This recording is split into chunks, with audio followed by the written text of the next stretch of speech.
Hello दोस्तों, स्वागत है आपका फिर से हमारा चैनल हिंदू स्टोरी पर। आज हम बात करेंगे रामायण की, जब लक्ष्मण ने लव पर चलाया ब्रह्मास्त्र तो क्या हुआ, इसी के बारे में बताएंगे इस वीडियो में। लास्ट तक बने रहिए। अब घोड़ा वापस आ रहा था। पूरी दुनिया का चक्कर लगाने के बाद वो अयोध्या वापस आ रहा था। तमसा नदी के किनारे लव और कुश ने उसे देखा। घोड़े के साथ सैनिक जा रहे थे। उन्होंने उस पर सूर्यवंश का प्रतीक देखा। इसका उससे कुछ लेना देना होना चाहिए, लेकिन उन्होंने नाम तक नहीं बताया। कुश ने कहा, चलो चलते हैं और देखते हैं। तो उन्होंने इस घोड़े को एक सुनहरी प्लेट के साथ देखा और उन्होंने प्लेट पढ़ी। यह घोड़ा अयोध्या भगवान रामचंद्र का है।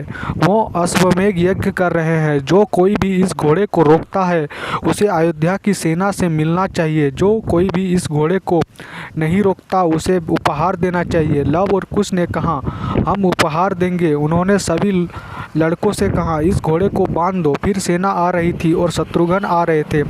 उन्होंने घोड़े को देखा और कुछ बच्चे वहां खड़े होकर खेल रहे थे। यह सामान्य था।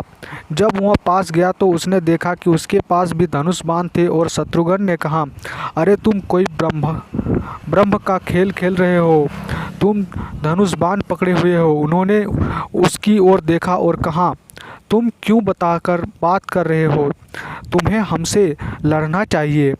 हमने तुम्हारा घोड़ा रोक दिया है और हम तुम्हें कोई उपहार नहीं दे रहे हैं। शत्रुघ्न ने कहा, तुमसे लड़ना है? तुम तो छोटे बच्चे हो। क्या तुम जानते हो कि मैं कौन हूँ? लव ने कहा, तुम्हें देखकर मैं समझ सकता हूँ कि तुम शत्रुघ्न हो। तुम मुझे ही कैसे जानते हो? उसने पूछा। यह सवाल ही नहीं है, तुम समय बर्बाद कर रहे हो। अगर तुम में कोई थोड़ी भी हिम्मत है तो तुम हमसे लड़ो। इसलिए शत्रुघ्न वापस चले गए और रथ पर चढ़ गए। ठीक है, लड़कों तैयार हो जाओ। उन्होंने कहा, हम तैयार हैं। वे कंचे के खेल रहे थे।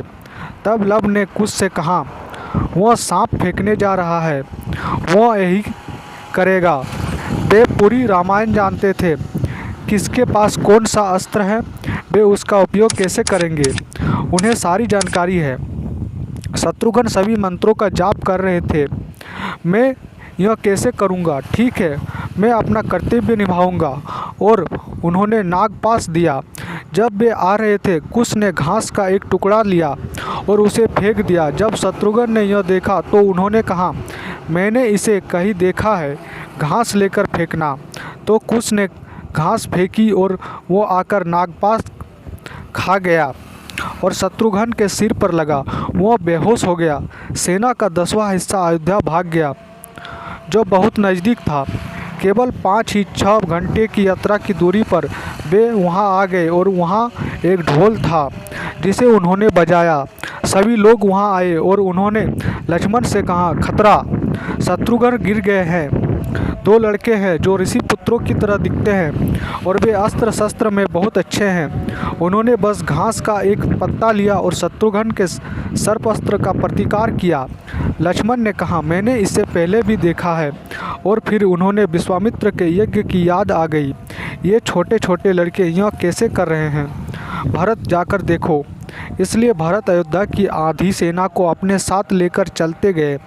भरत वहां आए और लड़कों को देखा और उन्होंने कुछ मुट्ठियाँ दी। उन्होंने मिठाइयाँ ले ली और फिर भरत से कहा, तो क्या तुम घोड़े को वापस देना चाह रहे हो? नहीं, उन्होंने कहा, लेकिन मैंने तुम्हें मिठाइयाँ दी थी। तुमने मुझे मिठाइयाँ दी और मैंने उन्हें खा लिया, तो कोई घोड़ा नहीं? भरत ने पूछा। कोई घोड़ा नहीं? उन्होंने कहा, अब लड़ो। भरत ने कहा, लड़ो? क्या तुम जानते हो कि मैं कौन हूँ? हाँ, उन्होंने कहा, तुम जूतों की पूजा करते हो। भरत ने कहा, क्या तुम वही लड़के नहीं हो जो वहाँ यज्ञशाला में रामायण गा रहे थे? उन्होंने कहा, हाँ, हम वही लड़के हैं और हम जानते हैं कि तुम जूतों की पूजा करते हो। तुम जूतों पर चामर चढ़ा रहे हो और तुम अग्नि में प्रवेश करने जा रहे थे। और फिर एक बंदर आकाश से आया और तुमसे यह कुछ कहा और तुमने उस पर विश्वास कर लिया। वे रामायण ले जा रहे थे और उसे किमायन में बदल रहे थे। वे राम से नाराज थे। भरत ने कहा, ऐसा मत कहो, यह अपराध है, ऐसा मत कहो। एक अस्त्र से मैं तुम्हारा पूरा आश्रम नष्ट कर सकता हूँ। ओह, पूरा आश्रम? उन्होंने पूछा। लड़कों, मैं एक